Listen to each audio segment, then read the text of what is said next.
Vous avez présenté plusieurs reportages. Comment ça se prépare, tout ce travail? Moi, je suis prévenue 3-4 semaines avant l'arrivée de Midi en France, dans ma région. Peut-être 5 semaines parfois. Il y a 5 émissions, du lundi au vendredi. Comme je connais très bien ma région, je leur propose 5 thèmes. Maintenant, je les connais un peu. Ça fait 3-4 ans que je travaille avec eux. Il leur faut du patrimoine. Il leur faut des mains calleuses, des gens qui travaillent vraiment la terre. Et voilà, de la belle Normandie et du bonheur. Pas de mauvaises nouvelles dans Midi en France. C'est que du sourire, de l'artisanat et des jolis coins. Voilà, c'est simple comme bonjour à fabriquer. Quand on aime sa région, on y va à fond. Et les Normands sont des gens sincères, honnêtes, francs. Et ils nous ouvrent toujours leurs portes pour qu'on fasse des reportages chez eux.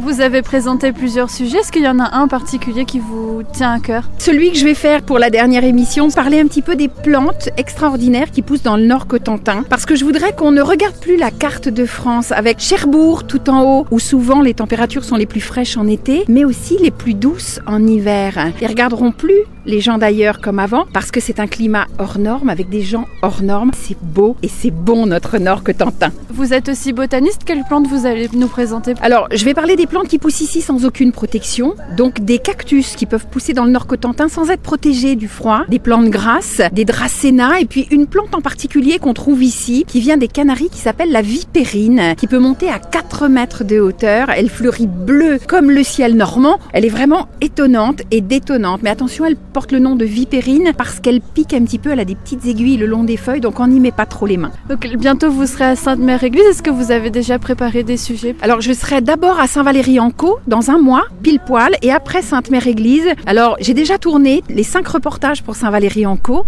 On va parler du Clos Mazur, qui est une cour de ferme très particulière dans le pays de Caux. On va parler du jardin du littoral, les algues, tous les petits coquillages et les poissons qu'on y trouve. On va parler du lin aussi, parce que la Normandie est la première région de production du lin au monde. Cocorico. Voilà, c'est du traditionnel, de l'artisanat. Donc oui, j'ai déjà préparé. Puis j'ai 2 reportages aussi sur Sainte-Mère-Église avec les reptiles et les batraciens de Basse-Normandie. Et on a eu la chance de trouver des vipères, des orvets. Voilà, comme s'ils nous attendaient là. Vous voyez, la vie est belle en Normandie. Alors comment ça se passe dans les coulisses?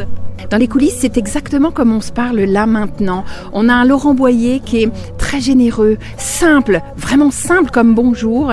Il est pareil à l'antenne que dans les coulisses, que dans la vie.